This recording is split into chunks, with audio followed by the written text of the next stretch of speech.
pain points of the CISOs. And today's world, everybody want to secure their data, everybody want to safeguard their data, but nobody want to take the responsibility or accountability. Correct. And when such issues are happening, finger pointing happening towards CISOs, who are the responsible authority during that point of time. But the concern is here, nobody is taking a common or a collective responsibility that it's maybe a mistake from their end point of time and it has been gone across the borders. Do you see any gaps when we talk about tech and healthcare in the Indian healthcare context or in the Indian ecosystem? Not even in India, it is globally. It's globally also. I can correlate it to when we were doing a co-pilot with the industry giant Microsoft somewhere way back 7 years back. So they asked for us a data since we have big data and they wanted to see the data. So when we gone through the data inside, the data was not hygiene. So when we started to filter out all those, wanted to keep the data hygiene. So we found there are many patients, those phone number is dot. Many patients, their email ID is NA. So the skills, when it comes to skill level, unless they are not going to have ground reality, it's very difficult to understand the thorough or understand the process of that what is happening on the ground. We have seen many CISOs or even now the new term DPOs are coming. They are simply coming and these are government regulations. These are the compliance. We need to mandate it.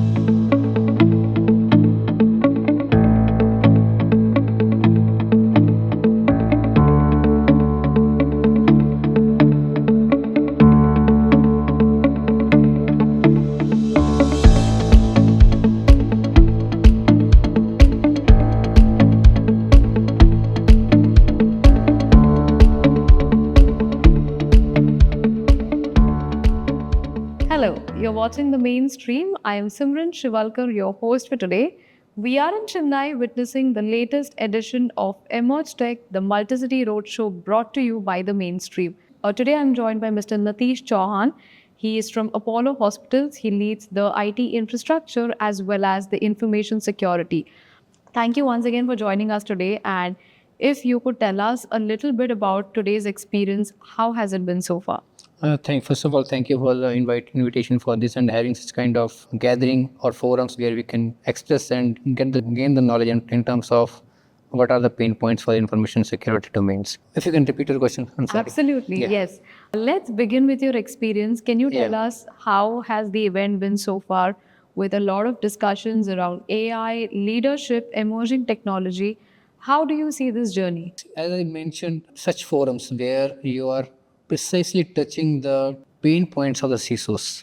And today's world, everybody want to secure their data, everybody want to safeguard their data, but nobody want to take the responsibility or accountability. Correct. And when such issues are happening, finger pointing happening towards CISOs, who are the responsible authority during that point of time. But the concern is here, nobody is taking a common or a collective responsibility that it's maybe a mistake from their end point of time and it has been gone across the borders. When it comes to such kind of forums and people are sharing the thoughts what they are doing in their respective domains, respective industries, and as I said precisely, they are touching down the pain points, and these pain points are not negligible. It should be addressed at the board level where they should understand why these points are neglected and need to address on the top priority. Right. Because there was those days are gone when cyber security was just we kept only for internet perspective only. Correct. Today cyber security is something that is sitting inside our systems, inside our network. So we have to work from internally as well as externally at the same level. And the internal threats are more precisely dangerous or destructive as compared to the external ones. Right. And if we are sharing such thoughts in such kind of events or forums, it will be great knowledge sharing across the domains and across the industry. Great. Mr. Chauhan, firstly, thank you so much for sharing your kind words with us today and your experience along the lines, because you've just highlighted how internal attacks are more dangerous than what we observe from external our attacks or threats. Along these lines, we have a lot of technologies coming in today. We have AI, we have IoT has already, cloud had its era. Yeah. How do you think these up and coming technologies or emerging technologies, as we call them, are kind of having an impact on cybersecurity landscape? Do you think it's changing the risk landscape today? Oh, definitely. When it comes to the emerging technologies, especially AI is the buzzword in today's decade. This decade is going on. See, we have a very big gap now in terms of getting the right skills. Right. And especially if I'll talk about the from healthcare domain. If I'll say I'm going to hire somebody on my healthcare domain, somebody from cybersecurity or on security position. First of all, what the candidate is thinking, that's a hospital environment and he may get infected with the disease. So first foremost, there he cut off. Correct. Second is coming if he's getting hired. They are looking for a 5 days week or 4 days week. Right. It doesn't matter. But this domain, especially cybersecurity, is not a 5 days week job or 4 days week. It's a 247 Right. continuous process.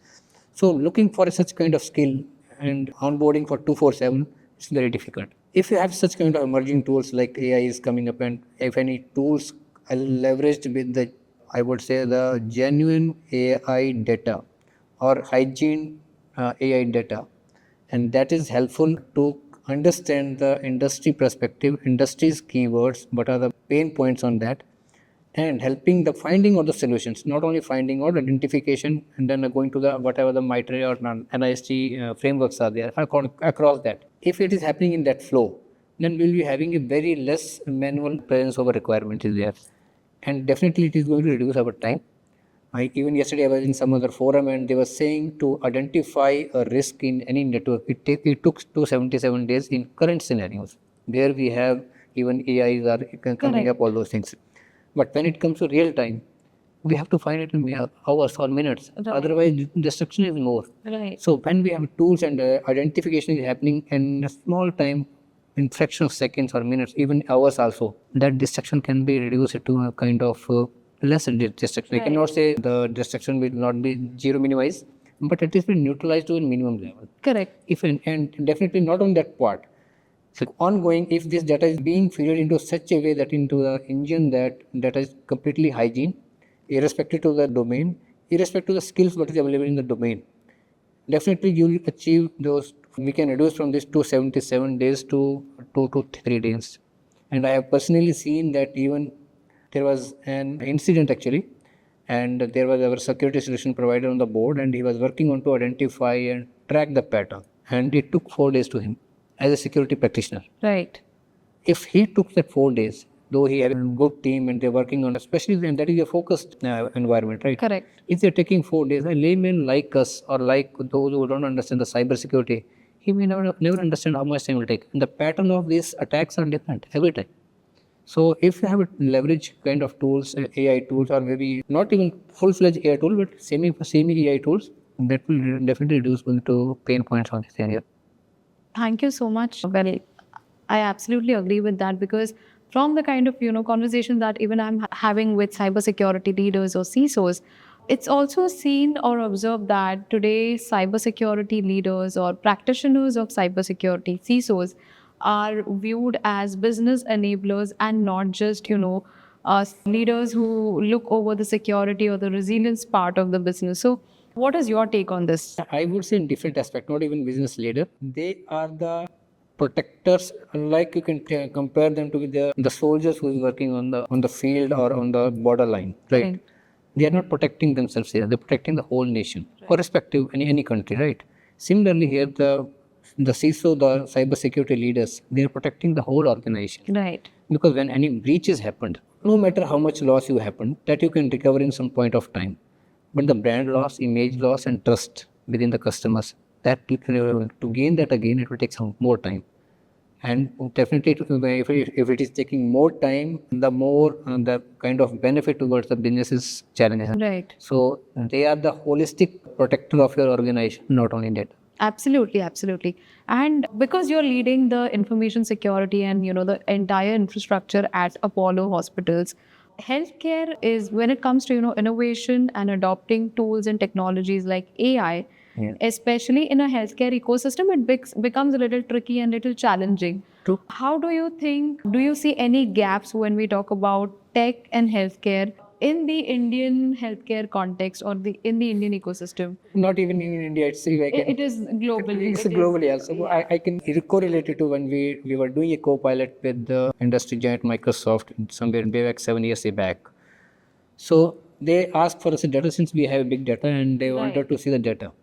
So when we gone through the data inside, the data was not hygiene. So when we started to filter that all those wanted to keep the data hygiene, so we found there are many patients those phone number is dot. Many patients their email ID is NA. Okay. So when you have this is small information. Correct. If this the demographic details itself is not correctly fed to the system, the AI tool will not work efficiently, right?